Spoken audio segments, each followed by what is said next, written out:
A full-body MRI can find something before symptoms appear. The harder question is whether finding more things actually helps us live longer. That is the entire controversy. The technology is impressive and the scan uses no ionizing radiation. But in a healthy, average-risk person, it can also uncover cysts, nodules, disc changes, and mysterious spots that we're never planning to cause trouble.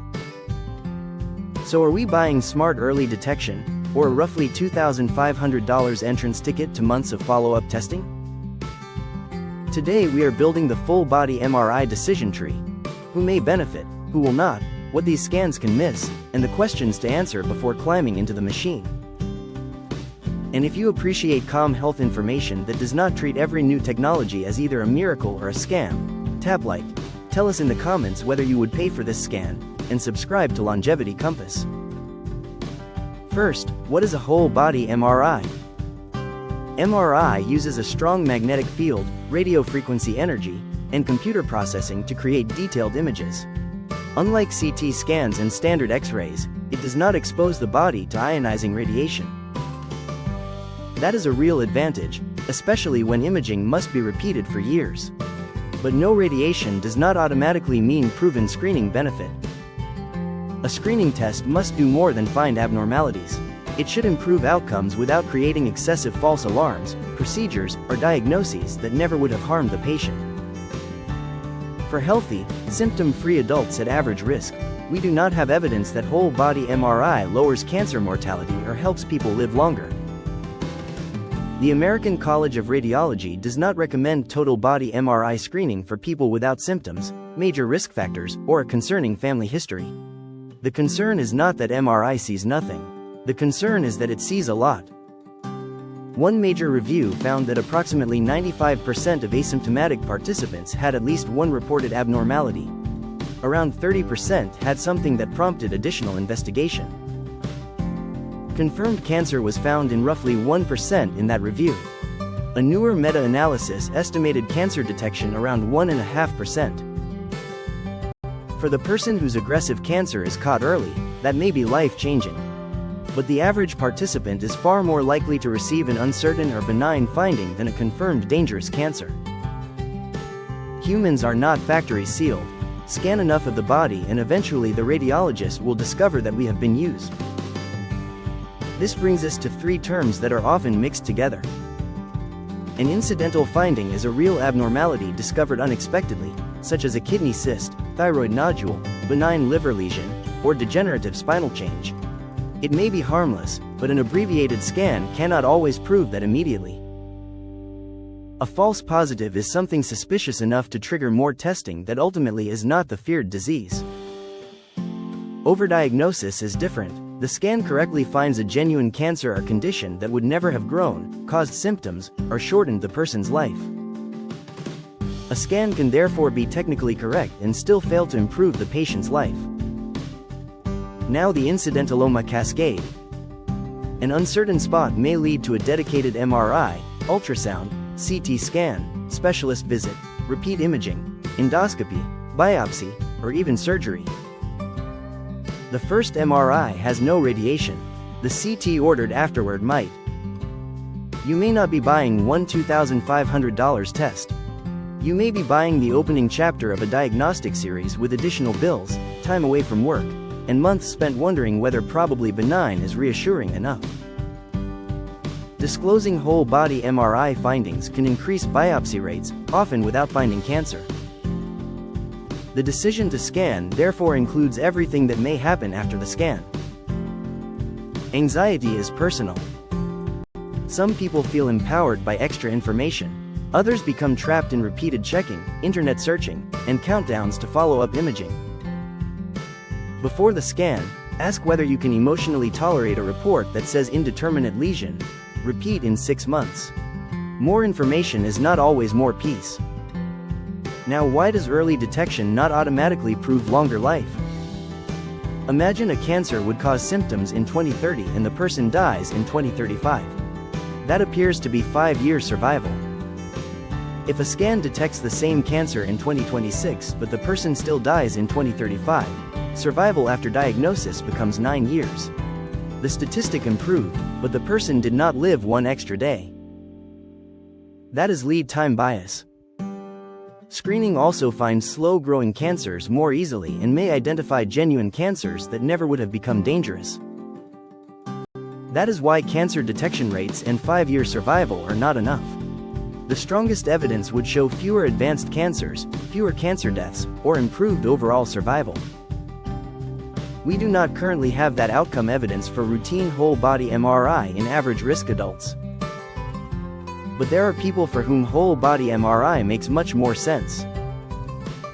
Li-Fraumeni syndrome is a rare inherited condition, usually involving a harmful TP53 variant, that creates very high risk for multiple cancers, often at young ages. Annual whole-body MRI is part of established surveillance because baseline risk is dramatically higher and avoiding repeated radiation matters. Whole-body MRI may also be used in selected hereditary cancer syndromes and in people with known cancer or another systemic condition where physicians have a defined reason to image broadly. Same scanner, completely different value. The benefit of any screening test depends heavily on the risk of the person entering it. What about family history?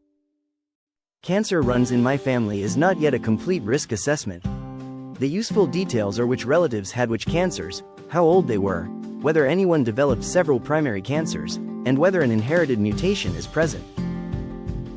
For a strong or unusual family pattern, genetic counseling may be more informative than immediately buying annual scans. Risk assessment should determine the imaging, not expensive imaging attempting to discover the risk. Now the phrase whole body needs a disclaimer. A commercial scan is a broad survey, not the most sensitive dedicated test for every organ. It can miss very small cancers, microscopic disease, and abnormalities that resemble nearby normal tissue. It does not replace mammography or dedicated breast MRI. It does not replace colonoscopy or stool screening, because it cannot inspect the colon lining and remove precancerous polyps. It does not replace cervical screening, a dedicated prostate evaluation, skin examination, or low-dose lung CT for eligible smokers. MRI is also not the best general test for tiny lung nodules. And a normal scan is not a force field. New symptoms still need evaluation. Many commercial scans are performed without gadolinium contrast. That avoids the IV, contrast reactions, and specific concerns in people with serious kidney disease. But contrast can make certain lesions easier to characterize. A non-contrast scan may find the spot and still send you back for a contrast-enhanced MRI to determine what it is. No contrast removes one category of risk. It may also postpone part of the answer. So who probably should not prioritize this? An average risk, symptom-free adult who is mainly buying reassurance, is behind on proven screening, cannot afford follow-up, or knows that one uncertain finding will dominate the next 6 months, probably has higher value places to spend the money. Blood pressure treatment, cholesterol and diabetes management, vaccinations, exercise, sleep apnea evaluation, dental care, mammography, colorectal screening, and smoking-related lung screening have clearer pathways to meaningful benefit. Someone with unexplained symptoms should also be cautious. Symptoms usually deserve targeted diagnostic testing, because a dedicated study can be more sensitive than a rapid general survey. Who might reasonably consider it? Someone with a confirmed high-risk hereditary syndrome, a specialist-directed surveillance program, known cancer requiring broad assessment, or an extraordinary family history already evaluated by genetics and oncology. An informed average-risk adult may still choose the scan. The point is not that personal choice is forbidden. The point is that the evidence cannot promise the outcome the marketing may imply. Before paying, ask 5 questions. What is my actual risk, and should genetic counseling or targeted screening come first? Am I current on every guideline-based screening test with stronger evidence? Exactly what body areas and sequences are included, who reads them, and what can this abbreviated protocol miss? Who manages the follow-up? What percentage of customers need more testing, and who pays for it? Can I tolerate uncertainty, and will I continue routine screening after a normal result? The real product is not the image, It is the decision pathway that follows it. The verdict is balanced. Whole-body MRI is promising technology and appropriate surveillance for selected high-risk patients. It can occasionally uncover an important disease in someone who felt healthy. But for the average symptom-free adult, it is not yet a proven longevity intervention. Finding more abnormalities, finding more cancers, and saving more lives are three different outcomes. If this helped you see both the promise and the hidden trade-offs, check the description for our Amazon KDP book and practical tools for organizing screenings, family history, and medical records. Before buying the scan, decide what you will do when it finds something, because finding something is common.